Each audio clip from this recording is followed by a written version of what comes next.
meningite é inflamação nas meninges. As meninges são membranas que envolvem o nosso encéfalo e toda a nossa medula espinhal. Quando elas são atacadas por algum micro-organismo, ou vírus, ou bactéria, ou fungo, elas respondem a esse ataque se inflamando, causando inflamação, que é esse sufixo -ite. Então, meningite é uma inflamação dessas meninges, essas membranas que envolvem todo o encéfalo e a medula espinhal.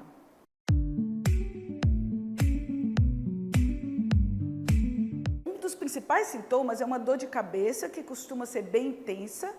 Como ela é resposta à meningite, é uma resposta a uma inflamação provocada por micro-organismos, também há febre e há também vômitos, que muitas vezes são chamados vômitos em jato, porque nem sempre são precedidos por náusea, quer dizer, a pessoa não necessariamente tem náusea antes e costumam ser uns vômitos mais violentos, que eles ocorrem em jato e eles costumam ficar mais distantes da pessoa, são mais fortes esses jatos de vômito.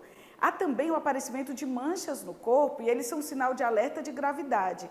Então, o aparecimento de manchas no corpo que não somem quando você aperta com a mão, não somem a dígito-pressão, são um sinal de alerta importante para se procurar urgentemente pronto-socorros ou lugares de atendimento médico.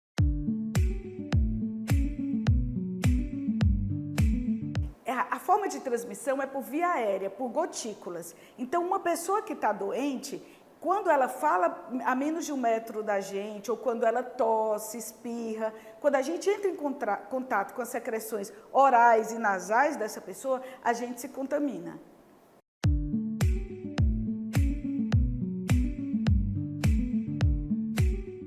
É interessante essa pergunta. Por muitos anos, devido à pandemia, nós usamos muito tempo máscaras. As máscaras são uma maneira eficaz de proteção contra as doenças transmitidas por gotículas, as doenças respiratórias. Então, quando a gente usa máscara, a pessoa que está doente com a meningite, por exemplo, na hora dela falar, ela não joga para o meio ambiente essas partículas infectantes. E quando a pessoa está perto dela, também de máscara, ela não recebe essas gotículas infectantes, sejam provenientes de saliva, de espirro, de tosse. Então, o fato da gente estar usando menos máscaras agora, deixa a gente um pouco mais exposto às doenças aliás, bem mais expostos às doenças de transmissão respiratória.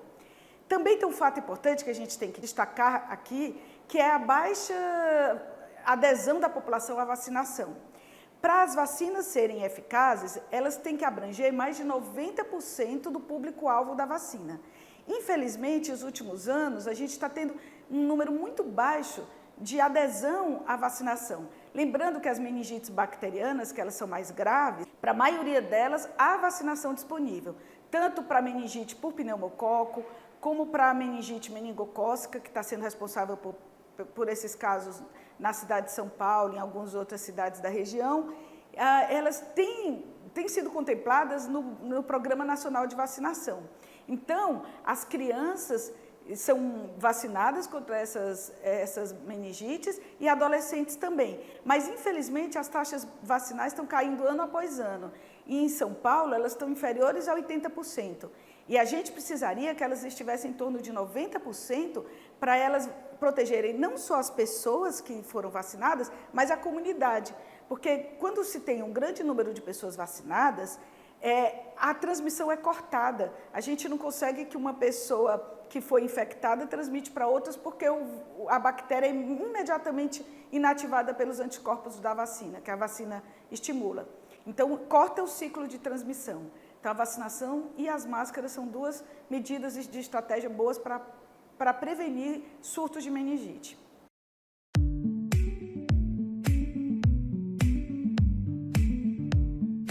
Existe sim. Na maioria das vezes, as meningites bacterianas, elas são bem mais graves do que as meningites virais, por exemplo. E a meningite meningocócica, ela acaba sendo a mais grave porque ela tem uma evolução muito rápida. Ela pode evoluir de um quadro leve a um quadro bem mais grave em questão de horas.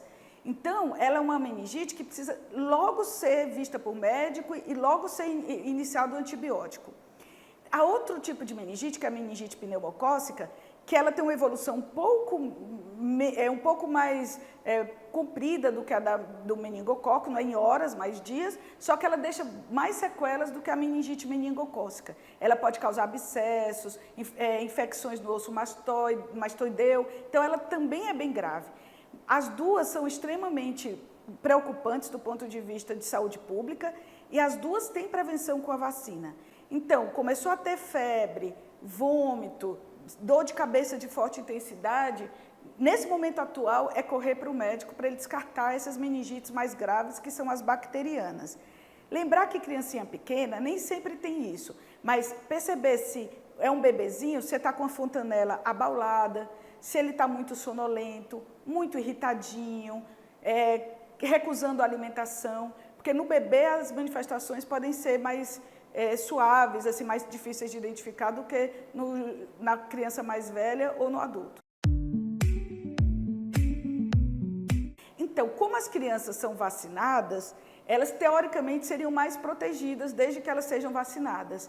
Mas, quando não há vacinação, as crianças e adultos jovens são bem expostos, os adolescentes.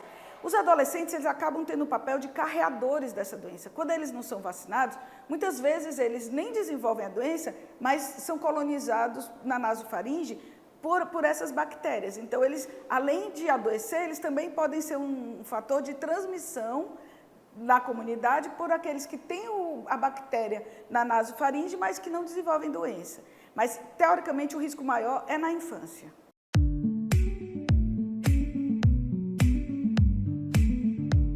Rede Mário Gatti. Compromisso com a saúde e educação.